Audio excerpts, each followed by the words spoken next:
Nick, how did you find carnivore? Yeah, it's kind of a very interesting story. The journey started about 10, 10 plus years ago when my wife, who was diagnosed with epilepsy, progressed into these focal unaware seizures, where before they were just kind of visual disturbances and auras and stuff that she's grown up with her entire life. So you kind of learn how to deal with that. And we were trying to figure out some some more natural ways, proper ways to address this. And so I did my internet digging, she did hers, and we stumbled across the ketogenic diet. And from there, I mean, we just kind of our bodies told us which direction to go, and so it became more and more carnivore over the years. Till it got to the point where we don't really think about eating. We just kind of eat when we're hungry and stick to our meal plan, which we can get to in a little bit. Um, keep things kind of straightforward and simple. So, in that time, like when you've kind of realized that, oh, I feel better, um, and you've kind of got more and more carnivore, what were the things that were driving you more and more carnivore? Just that you felt better, or were you losing weight? Were things Yeah, I improving? mean, like the obvious benefits, losing weight, that's good. Mental clarity is good. Just feeling better overall. I have chronic migraines, and so trying to reduce like the inflammation across my body is always helpful. Have those migraines got better, less frequent, anything like that? In a sense, they may have been less severe, but they're still persistent.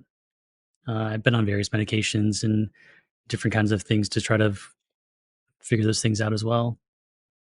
But the big thing though is my wife and her epilepsy. I just happen to get some of the benefits of the diet. So, how has it impacted your wife? So with us consistently eating keto carnivore, we've noticed that the frequency of the epilepsy has almost lined up kind of consistently. And so like every 3 or 4 weeks, we can kind of expect some activity in that aspect.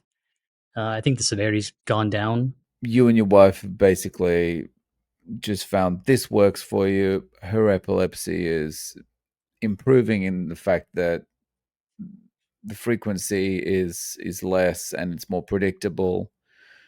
Um, so from there, you've just continued. Yeah, and really kind of the thing that keeps us on track the most and the easiest is just having a meal plan for the week.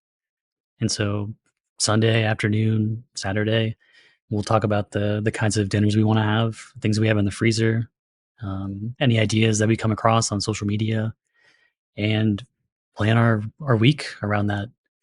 Fortunately, I work from home, so we can kind of take turns cooking with ease. During the warmer months, I'd be grilling 5 days a week, basically.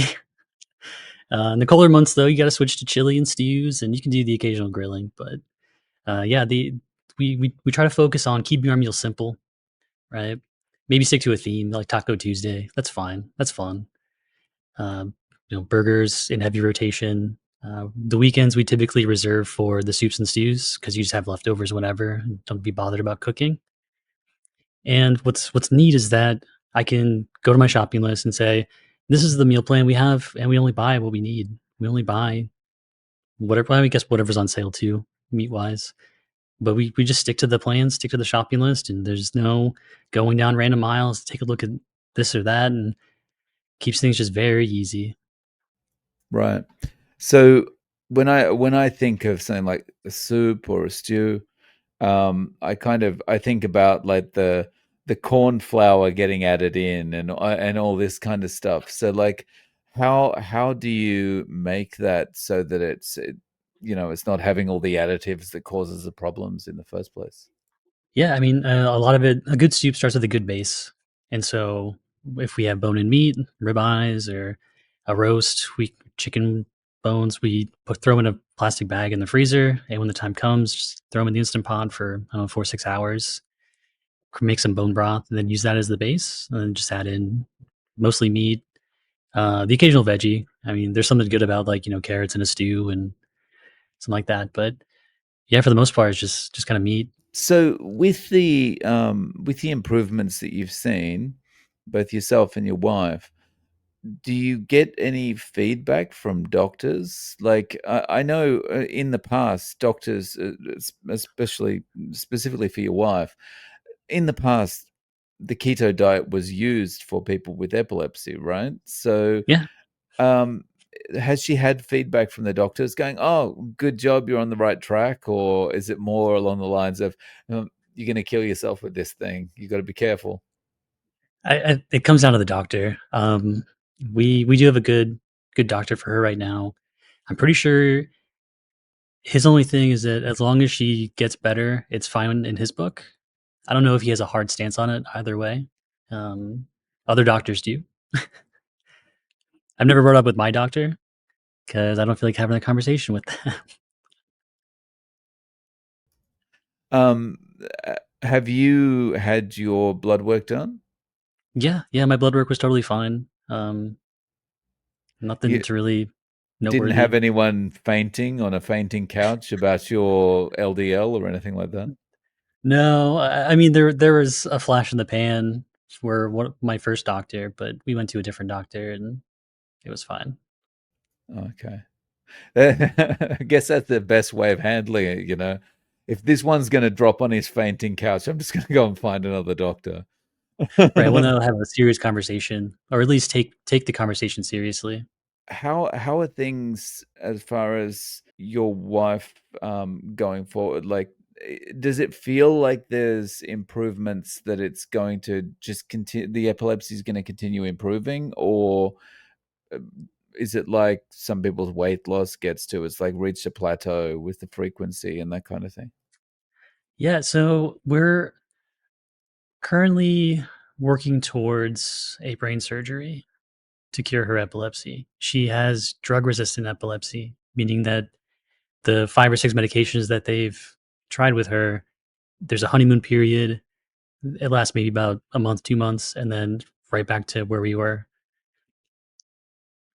And so even after the brain surgery, I don't think there's any way we would go back to the standard American diet. Yeah, because I guess even if it's just for the epilepsy at first, you discover there's so many other reasons to not be eating the regular garbage that yeah, it's hard to go back, right? How are you and your wife eating day to day? Is it like once or twice a day, and are you eating together?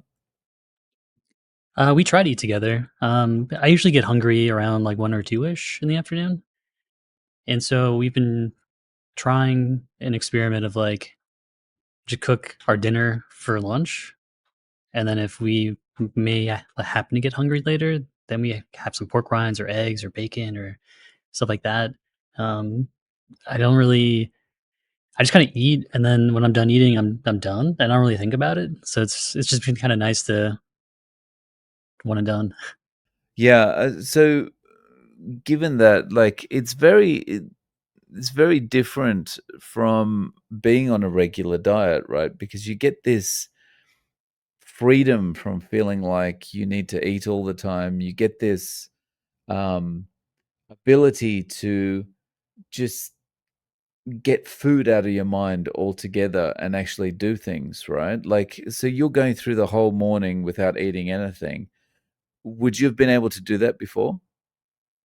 No, not really. I used to when I worked in an office, like the temptation of food was always there. People would bring in, donuts, bagels. There's a restaurant down in the lobby area. So like the working from home and understanding this diet, it really has changed our relationship with food, where it's like we're in control of what we eat. We don't really have the impulses of like, let me go knock back some Doritos or something like that. It's just like we have our meal plan. That's our support system. One of us isn't feeling like cooking, the other one can pick it up just fine. We both enjoy it. I think that's probably one of the biggest strengths that we have as a couple. We both enjoy cooking.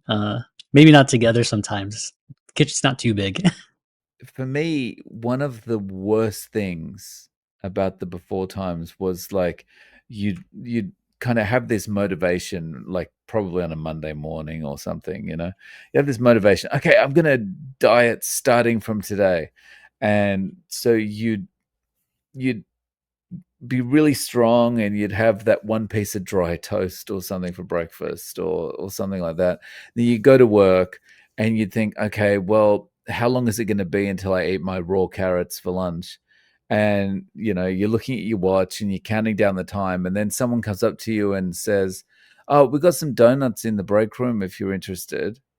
And it's you're thinking, "Hang on, carrots for lunch? I'm just going to go and get the donut. I'm going to go and get the donut."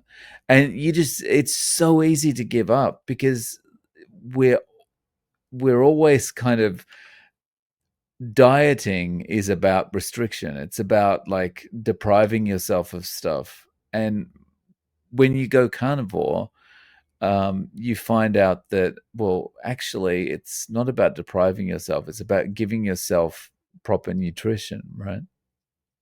Right. And it's about alleviating choice in a sense, where Mm, it's like the easy thing, the right thing to do. right. And so it's like when I worked in an office, I ballooned up to like 200 pounds easily, like not a problem at all. Working from home, doing carnivore keto, like down to like 145. It's fluctuating in winter, but that's kind of expected.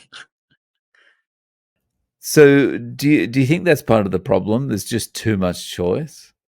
I think so, and I think like the social stigma of like, hey, we brought in this tray of treats to share with everybody. Like, here's your reward for being here. I think it's probably like the right way to look at it. Of just like a culture kind of mindset. Like, there's nothing wrong with sharing food. Like, I appreciate that. Maybe I'll have one. Maybe, maybe not. But I understand. So over the last few years, have you found anyone saying to you, "Well, how come you're eating that way?" Or "How come you never come out for dinner anymore?" Or "How come you never socialize with us anymore?" Yeah, I mean, we do socialize. We try to stick to our principles when we go out, but we try not to make a fuss about it. We don't want it to be a heated debate or a topic of discussion for that. We just kind of go with the flow. If there's a lack of options, there's a lack of options. We just kind of take it on the chin and move on. We know what we're having for dinner the next day. It's just like if I'm not trying to kind of cause any distress between the group based on like food choices. But you just avoid getting into the big long explanations about things and just go, "Okay, I'm just going to suck it up this time." Or Yeah, I'll leave that to my wife. She gets a little feisty sometimes about that. right, right.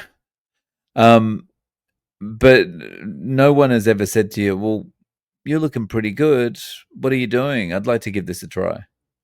Yeah, I mean, her brother, for example, was like, "Wow, you guys look great. Like, what are you guys doing?" It's like you know what we're doing. We've talked to you about it before, and he's following the same diet now, and he's seen the results, and he's doing just fine. Um, yeah, it's been great to see. It's spreading to his friends as well. So word of mouth is pretty powerful.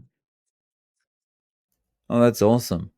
And that's the way this spreads, right? It's just through word of mouth. People see the results. You know, they don't have to watch a TV commercial telling you to take a tablet or something and think, "Oh, well, maybe this will be the thing that gives me the weight loss." You know, it's Yeah, just yeah. the holy grail, the one last thing, you know. Yeah, yeah. There's always there's always that one new thing that, you know, has been undiscovered until now, lost tribe in some ancient, you know, ancient part of the world, you know. We finally found this magical thing that's going to make you lose weight and get healthy.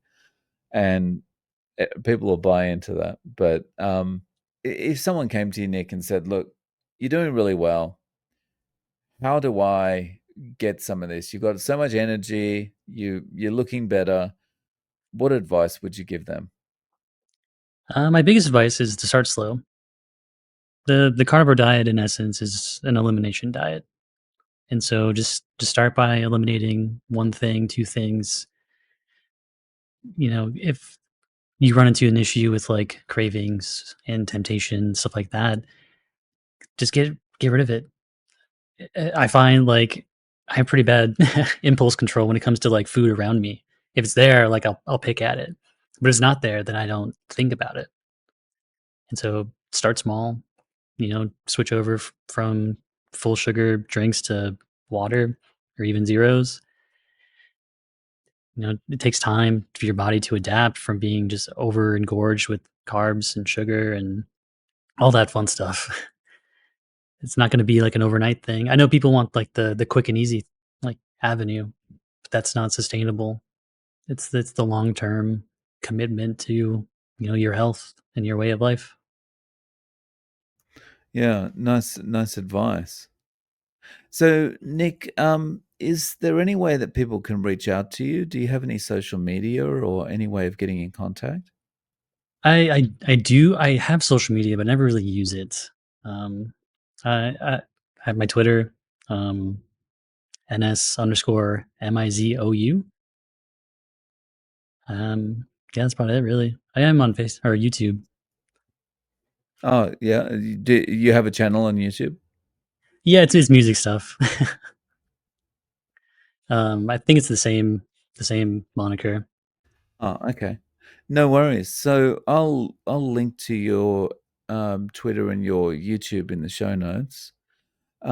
Nick, thanks for coming on and sharing your story, and um, wish you and your wife all the best. Thank you so much.